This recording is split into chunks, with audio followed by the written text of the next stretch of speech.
வழிமுறை பாடல் ஆண்டவர்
ஓய்வு நாட்களில் மக்களுக்கு கற்பித்து வந்தார்.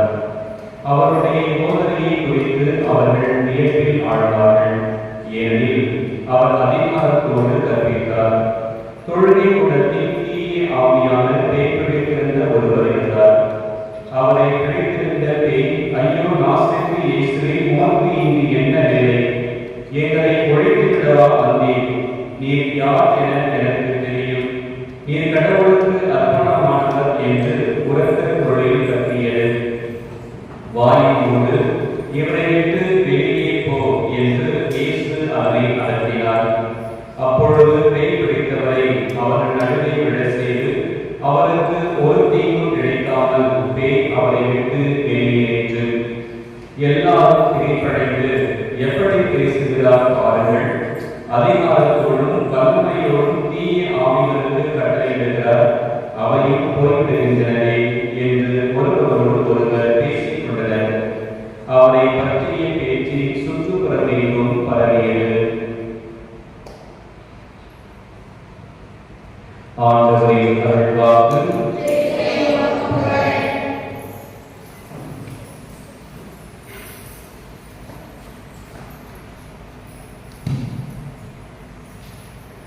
இறையேசு கிறிஸ்துவில் பிரியமான சகோதர சகோதரிகளே,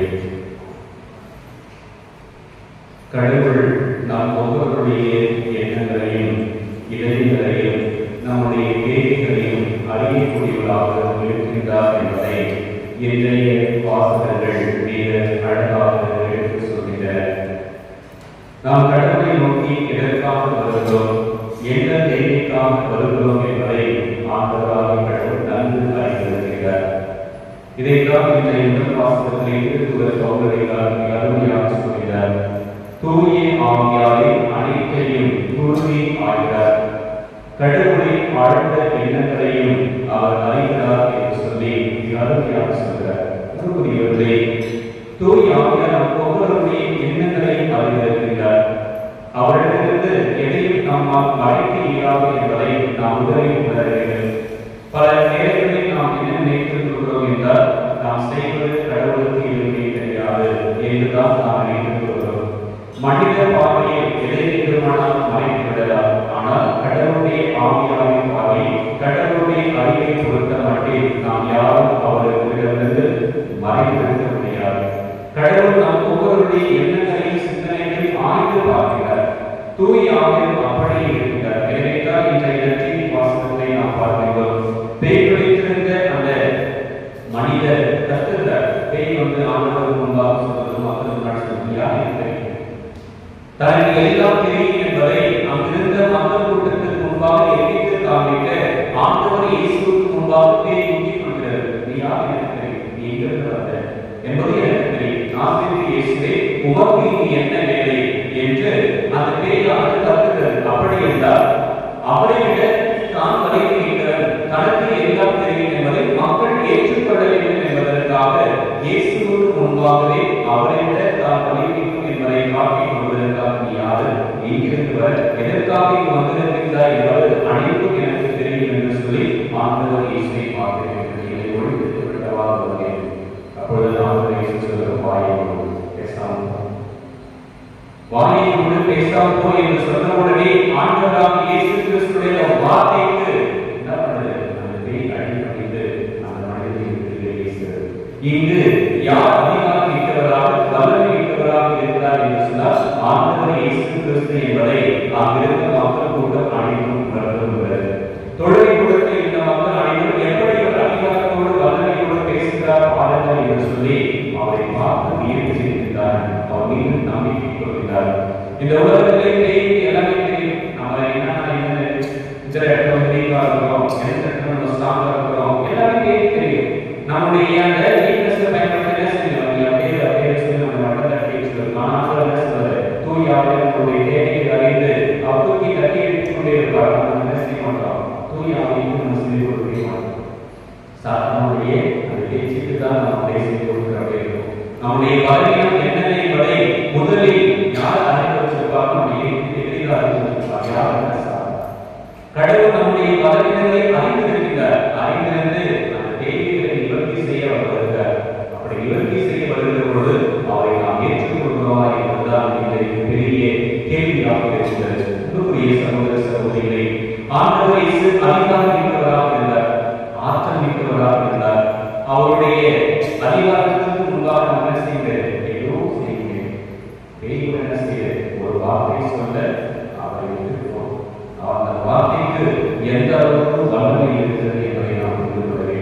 கடவுளுடைய வார்த்தை உயிருள்ளது, ஆற்றல் வாய்ந்தது, இருப்பதும் கேட்கக்கூடிய எந்த வாய்ப்பும் கூர்மையானது என்று நாம் இதிலே வாசிக்கிறோமாக. கடவுளுடைய வாய்ப்பு புறப்படுகிற ஒவ்வொரு சொல்லும் ஆற்றல் மிக்கதாக இருக்கிறது, உயிர் உள்ளதாக இருக்கிறது. அப்படி உயிருள்ள காரணத்தினால் தான் சாத்தான் என்ன செய்கிறார்? அந்த வார்த்தைக்கு கீழ்ப்படுகிறார், அந்த மனிதனை வெளியே செல்கிறார். இன்றைக்கு நாம் அந்த உயிருள்ள வார்த்தையை நம்முடைய வாழ்க்கைக்கு எடுத்துக் கொள்கிறோம். அந்த உயிருள்ள வார்த்தை நம்முடைய உள்ளத்தை ஊடுருவுகிற பொழுது, நம்முடைய தவறான செயல்களை படம்பிடித்து காண்பிக்கிற பொழுது, அதை ஏற்றுக்கொள்ளக்கூடிய மனப்பக்குவம் நமக்கு இருக்கிறதா சிந்தித்திருக்கிறார். பல நேரங்களில் இறைவார்த்தையை கேட்கிற பொழுது அதனுடைய வாழ்க்கையை சுட்டி காண்பிப்பதாக இருந்தாலும் அந்த நேரம் மட்டும்தான் நாம் யோசிப்போம். அதற்கு என்ன செய்வோம்? அதை பொருட்டு நாம் நம்முடைய வாழ்க்கையை நாம் வாழ ஆரம்பிக்கிறோம். மாறாக அப்படி இருக்கக்கூடாது.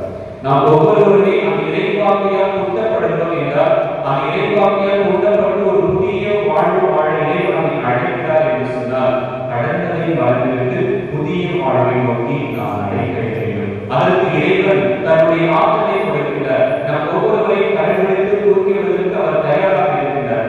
அந்த இறைவனை நாம் பற்றி கொண்டோம் என்றால், அந்த இறைவன் மீது நாம் நம்பிக்கை கொண்டோம் என்றால், நிச்சயமாக நம்முடைய தேவைகள் அனைத்தையும் அவர் நிறைவு செய்வார். காரணம், அவர் எல்லாமே அறிகிறார்.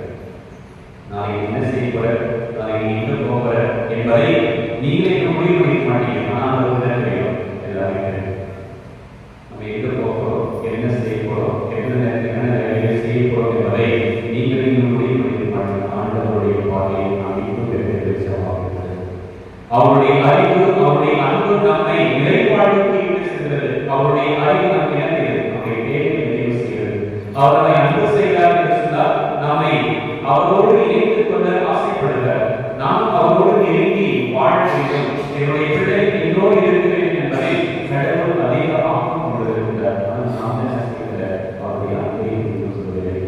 நாம் தான் அவருடைய வார்த்தைகளை சரியாக நமக்கு உருவாக்கி கொள்கிறேன். அப்படியே உருவாக்கி கொண்டால் அதை வாழ்வாக மாற்றுகிறேன். சகோதர சகோதரிகளே, இயேசுடைய அதிகாரம் அவர்களுக்கு நன்றி கொண்டது. இயேசு நம் ஒவ்வொருவரையும் அழைத்திருக்கிறார் என்று சொன்னால், நம்முடைய தேவைகளை அவர் நிறைவு செய்து கொண்டிருக்கிறார். இன்றைக்கு நாம் நம்முடைய தேவைகளை நிறைவு செய்து கொண்டிருக்கின்ற அந்த ஆண்டவரை நாம் நம்பிக்கை கொள்கிறோமா? அவருடைய வாயிலிருந்து வருகின்ற ஒவ்வொரு வார்த்தையும் உயிருள்ளதாக இருக்கிறது, ஆற்றல் மிக்கதாக இருக்கிறது, வலிமை உடையதாக இருக்கிறது என்பதை உணர்ந்து அந்த வார்த்தைக்கு நாம் முக்கியத்துவம் கொடுத்து, அந்த வார்த்தை நம்முடைய உள்ளத்தின் ஆழத்தில் பதிந்து அதன்படி வாழ நாம் முயற்சி செய்கிறோமா? சிந்தித்து பார்ப்போம், செயல்படுவோம். இறைவன் இயேசு என்றும் வாழ்த்து தருவாராக.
கொண்டாடுங்கள்.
எல்லாரும் இவ்விடத்திலும் நாமும் நமக்கு நன்றி செலுத்துவது மெய்யாகவே தகுதி நீதியுமாகும். எங்கள் கடமை மீட்புக்குரிய செயலுமாகும். பாஸ்கா பரவின்ற வழியாக கிறிஸ்து புரிந்த அற்புத செய்திகளே, தேர்ந்தெடுக்கப்பட்ட வழிகாட்டினர், அரசு ஒருவரின் கூட்டத்தினர், புனித மக்களினர், அவரது உரிமை சொத்தான மக்களின் ஆட்சியை நாம் இப்பொழுது அடையுமாறு எங்களை பாவத்திலிருந்து சாவின் வழியிலிருந்து அழைத்து அவர் திருமணமானார். இவ்வாறு இவரிலிருந்து மத்தியத்திற்கு உழைத்து அழைக்கப்பட்ட நாங்கள் உமது வல்லமையை இன்னும் எடுத்துரைக்க செய்துள்ளார். ஆகவே வானத்துடன் முதலை வாழ்வதோடும் அரியணை காணுவோர் தன்மை காணுவோரோடும் வான்படைகளின் அணிகள் அனைத்தோடும் சேர்ந்து நாங்கள் உமது ஆட்சியை பொழுது வாழை உடையதே சொல்வதாவது.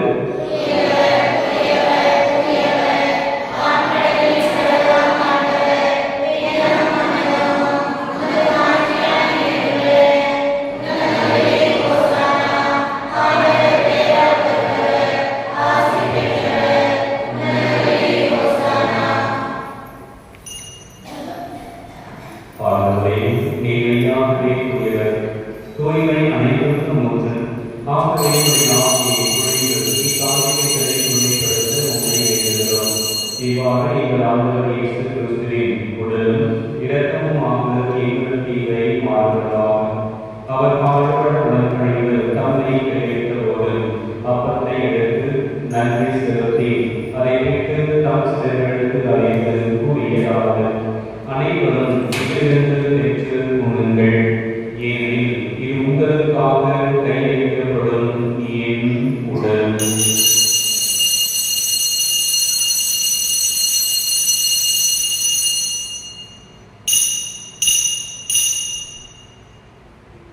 அவ்வளவே இரவு விருந்தை அருந்திய பின் கிண்ணத்தை எடுத்து மீண்டும் உமக்கு நன்றி கூறி தம் சிலர்களுக்கு அழைத்து அவர் கூறியதாவது, அனைவரும் இதிலிருந்து பெற்று பருகுங்கள், ஏனெனில் இது புதிய நிலையான உடன்படிக்கைக்குரிய என் இரத்தத்தின் கிண்ணம். இது பாவ மன்னிப்பு கேட்டு உங்களுக்காகவும் பலருக்காகவும் சிந்தப்படும். இதை என் நினைவாக செய்யுங்கள்.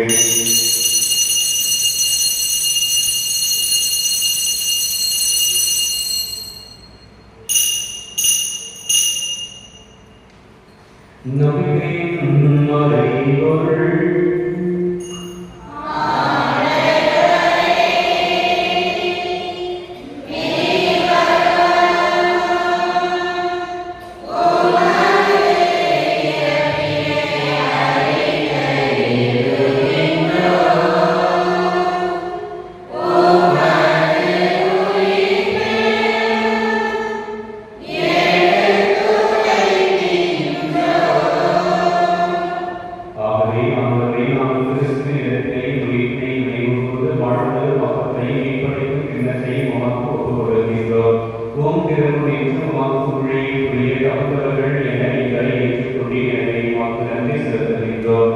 மேலும் கிறிஸ்துவின் உடலிலும் இரத்தத்திலும் பங்குபடும் எங்களை கூடிய ஆவியால் ஒன்று சேர்க்க வேண்டும் என உம்மை தாழ்மையுடன் கொண்டாடுகின்றோம்.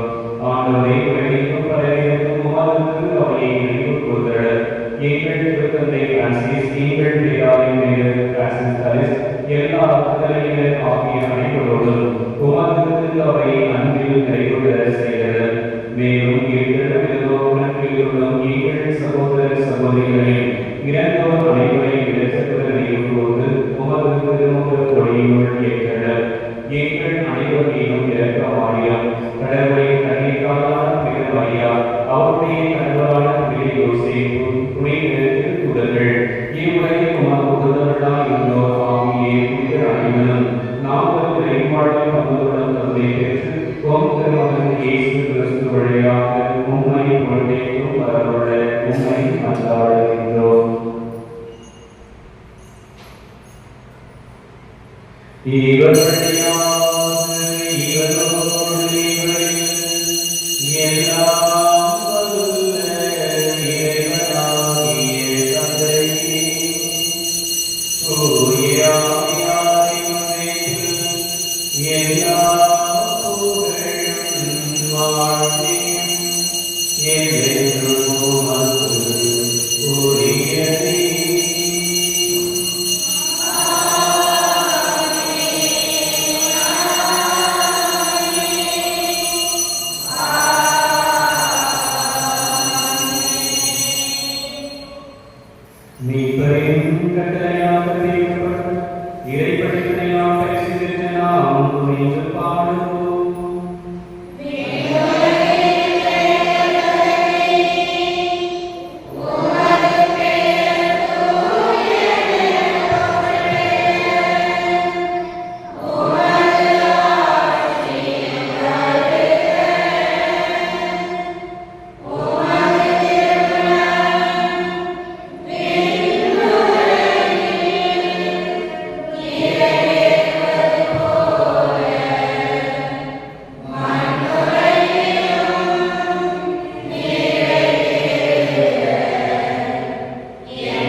நலமாய் இருப்போமாக.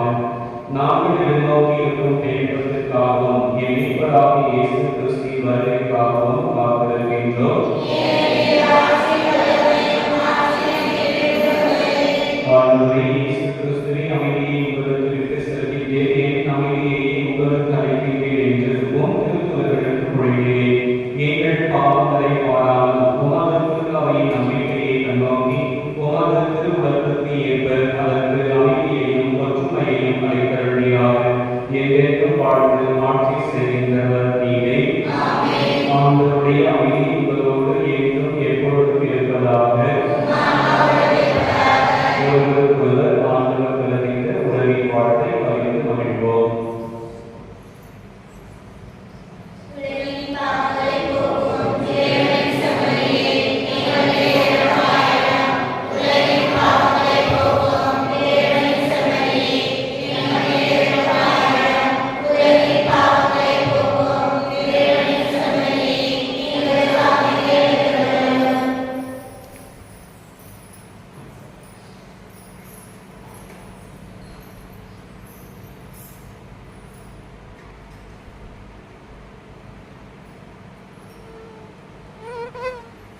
இதோ இறைவனின் செம்மறி, இவரின் உலகின் பாவங்களை போக்குகின்றவர். இவருடைய திருவிருந்துக்கு அழைக்க பெற்ற நாம் ஒவ்வொருவரும் இருக்கிறோம்.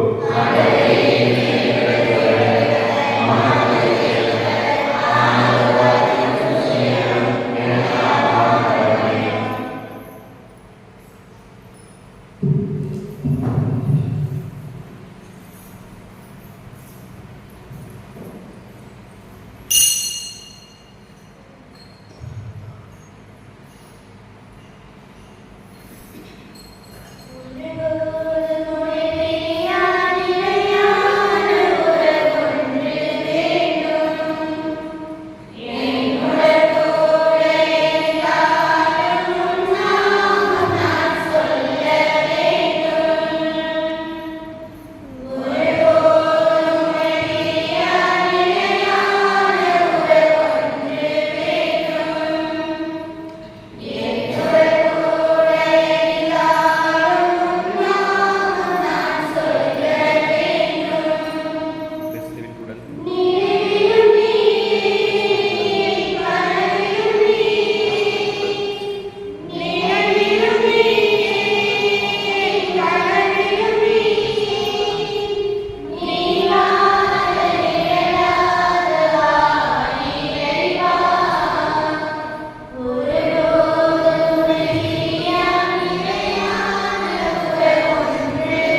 எங்கள்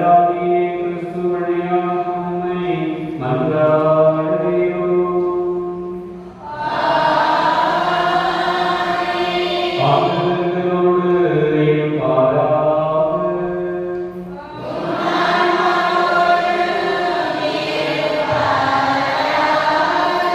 எல்லாம் வல்ல இறைவன், தந்தை, மகன், தூய ஆவியார் உங்களை